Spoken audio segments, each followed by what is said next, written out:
Das wird gleich nur total lustig, wenn da so 4 cm Fleischrand ums Brötchen rum ist. Sieht dann aus wie so ein UFO-Burger. Ein UFO-Burger? Ja, pass auf, wirst du gleich sehen.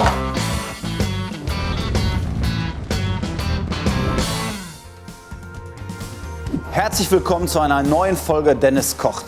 Jetzt endlich mit dem Grill-Special. Da habe ich mich schon richtig drauf gefreut, im schönsten Stadion der Welt. In den nächsten Wochen werden wir euch fantastische Grilltipps und Rezepte zeigen. Und heute bei mir zu Gast, so wie früher auf dem Spielfeld, zur linken Dede, ich freue mich sehr, zur rechten Ovo. Hi. Dass ich euch beide zusammen nochmal auf mein Spielfeld kriege, hätte ich auch nicht gedacht. Ja. Und wir wollen zusammen grillen heute. Wir machen heute zum einen Burger. Und zum anderen machen wir mal einen ganz abgefahrenen Hotdog, den man immer mal so zwischendurch machen kann. Für euch zu Hause, das Burgermann-Rezept habe ich euch in die Rezepte gepackt. Das ist eigentlich total easy, aber ihr müsst immer eins beachten, wenn man den Hefeteig macht, dann muss der zweimal gehen. Das heißt, ihr rührt den Teig zusammen, lasst ihn stehen, dann wird er nochmal gerührt, ihr formt die Brötchen, packt die auf ein Blech und dann lasst die noch mal gehen, so für locker 15 bis 20 Minuten. Und dann werden die gebacken und dann kriegt ihr so wunderbare, fluffige Brötchen.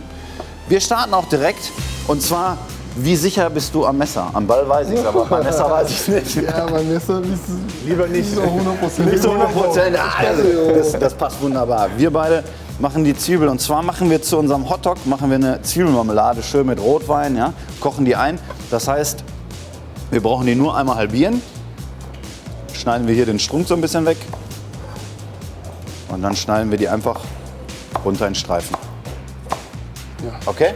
Ohne Finger. Ohne Finger. Ohne Finger. Ich will kein Fleisch in meinen Zwiebeln haben. Das kriegen wir hin. Und zu dem Hotdog machen wir eine Honig-Senf-Mayonnaise und damit starten wir direkt. Für eine Mayonnaise braucht man immer als erstes was die ganze Geschichte involviert. In dem Fall Senf. Man könnte aber sonst auch natürlich Zitrone nehmen, ne? Das würde auch funktionieren. Okay. Die Eigelb. Das waren jetzt 3. Genau, 3 Eigelb. Okay. Und jetzt kannst du das schon mal so ein bisschen schräg und schon mal versuchen mit dem Mixer zu machen.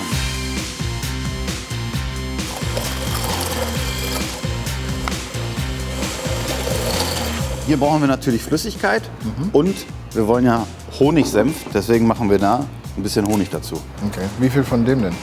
Davon kippen wir gleich so viel rein, bis es schön emulgiert. Ja. Jetzt mixt du noch mal durch ein bisschen. Das mache ich sofort.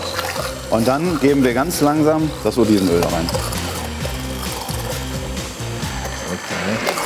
So, und wir machen nämlich hier weiter. Und zwar haben wir einen Topf. Da geben wir als erstes Zucker rein. Und den Zucker, den karamellisieren wir jetzt und geben dann die Zwiebeln hinzu. Da machen wir das Ganze einmal an. Da geben wir jetzt noch ein bisschen hinzu.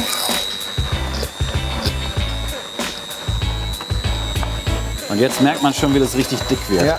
Dann geben wir da ein bisschen Salz zu. Und kannst ein bisschen Pfeffer nehmen. Bisschen Pfeffer. Jawohl. Ja, das dauert immer einen kleinen Moment und dann geht es auf einmal ganz schnell. Ne? Vorsicht, Vorsicht, Vorsicht. Oh, bei dir weiß ich, du grillst zu Hause auch. Ja. Grillst du auch zu Hause hin und wieder? Ja. Was gibt's da? Picanha. Das ist Rindfleisch, so kann man so sagen. Das Tafelspitz ist es, glaube ich. Genau. Ne? Tafelspitz. Ja. Oh, das ist so gut. Ja? Ja, das kann er schon. Also, dann müssen wir das auch noch mal machen. Ja? Das müssen wir jetzt machen. Da zeigt er dir aber was. Ich bin nicht gespannt. Ja? Das ist ja oft so. Ne? Das geht ganz einfach. Schnell und einfach. Genau, können wir einen Moment lassen. Ich weiß nicht, wie viel Pfeffer genug Pfeffer ist, ne? Ja. Ich sag mal, dann wenn es schmeckt. Ja? Okay. Bisschen. Geht noch? Ein bisschen Salz noch und ein bisschen Pfeffer. Und was wir machen, ist noch ein Spritzer Zitrone.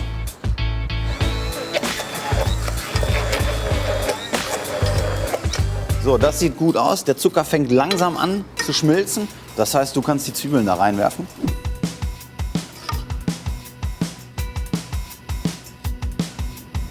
Wir haben hier wirklich ein ganz tolles Fleisch genommen. Und zwar, ich finde es immer gut, dass die Mischung passt zwischen dem Fleisch und dem Fett. Und deswegen nehme ich am liebsten für Burger tatsächlich Entrecot. Ja, weil das kannst du richtig schön durchmachen. Das ist zart das hat Geschmack und das hat auch genug Fett drin. Im Entrecot passt die Mischung für einen Burger für mich perfekt.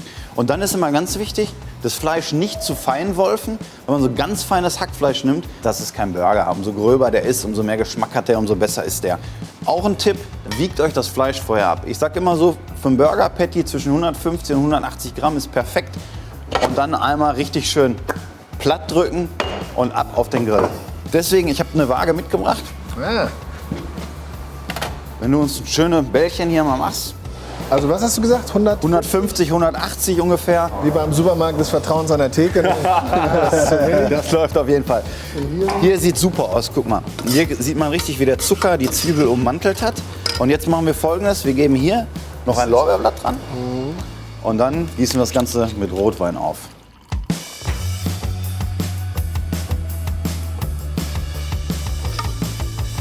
Zu der Marmelade geben wir noch ein bisschen Rosmarin für den Geschmack. Und das Ganze lassen wir jetzt einfach kochen. Damit wir den Hotdog ein bisschen in Farbe bringen, können wir schon mal anfangen. Und zwar kannst du schon mal hier 2 Würstchen. Und die Würstchen sind natürlich, kennt man ja, ne? Krakauer sind immer kräftig. Kann man auf der Kirmes, war auch einen halben Meter Krakauer und so weiter.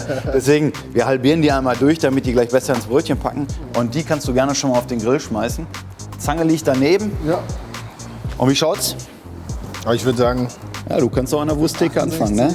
Und die jetzt richtig platt drücken. richtig platt. Jawohl. Also okay. Top.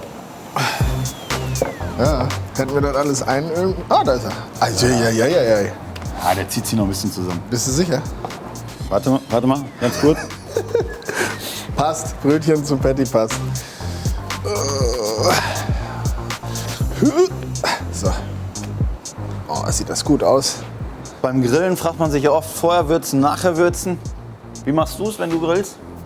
Ich würze meistens also wenn ich Burger mache, das Fleisch schon. Ja. Bei Steak oder sowas würze ich normalerweise auf dem Grill. Keine Ahnung. Das ist auch, da am Ende gibt's da überhaupt gar kein richtig und falsch mit vorher würzen, nachher würzen. Ich finde immer, wenn man groben Pfeffer nimmt, wenn man den vorher schon drauf macht, hat man es oft, dass der auf dem Grill einfach verbrennt und das wird dann ein bisschen bitter.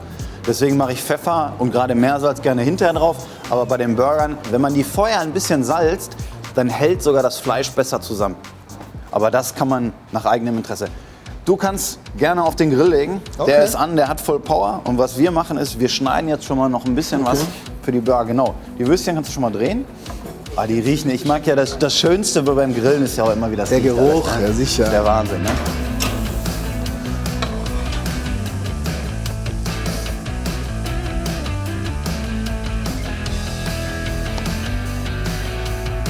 Und was ich auch immer ganz gerne mag auf dem Burger mittlerweile ist tatsächlich ein bisschen Avocado. Ich finde, das Ja? gibt immer noch. Ja, das wirst du gleich wundern.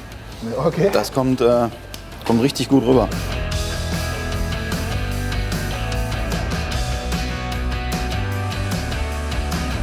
Die Burgerbrötchen, die grillen wir auch einmal ganz kurz an. Ja? Okay. Die Innenseite, ne? Genau. Die legen wir ohne Fett oder ohne irgendwas, legen wir die einfach so auf die Grillseite, damit die ein bisschen warm werden und ein bisschen knusprig.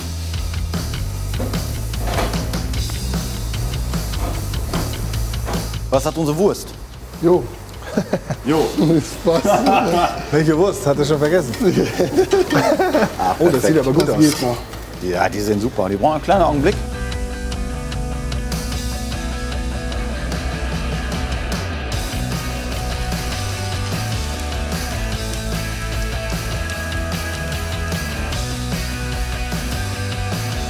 Dann haben wir die Gurke.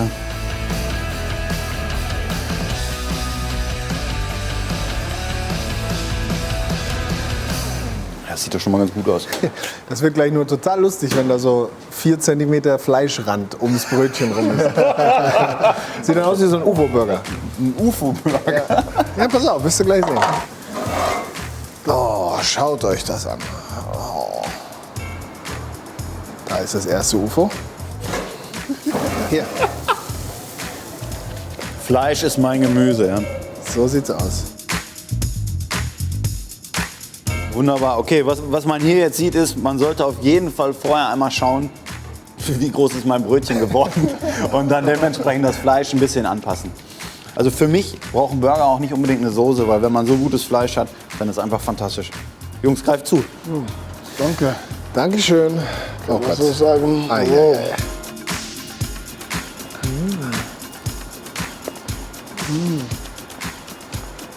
Ja. Kompliment. Ach, vielen Dank. Vielen Dank. Also, nee, Ovo. Du bist einfach eine Grillmaschine. Jetzt machen wir noch unseren kleinen verrückten Hotdog. Schaust du einmal beim Grill? Ja. Sieht gut aus. Das sieht sehr, sehr gut aus. Und jetzt nehmen wir nämlich Folgendes. Wir nehmen unser Laugenbrötchen. Und dann machen wir unsere Honig-Senf-Mayo, schmieren wir da rein. Dann kannst du mir ein bisschen geben. Perfekt. Da drauf machen wir ein bisschen von der Zwiebel und noch ein bisschen von dem Feta.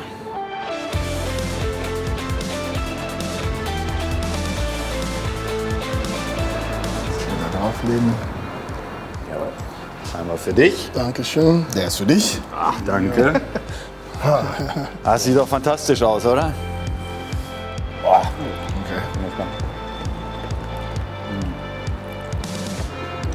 Hotdog ist eigentlich viel zu einfach dafür. Da müsste man eigentlich ein anderes Wort für erfinden. Ne? Ich finde die Geschmacksexplosion so geil. Dede, vielen, vielen Dank, dass du da warst. Gerne, gerne. War super cool. Ovo, Dankeschön. Immer wieder gern. Ich hoffe, ihr hattet auch Spaß und ich wünsche euch ganz viel Spaß beim Nachgrillen. Macht's gut, bis zum nächsten Mal aus dem schönsten Stadion der Welt.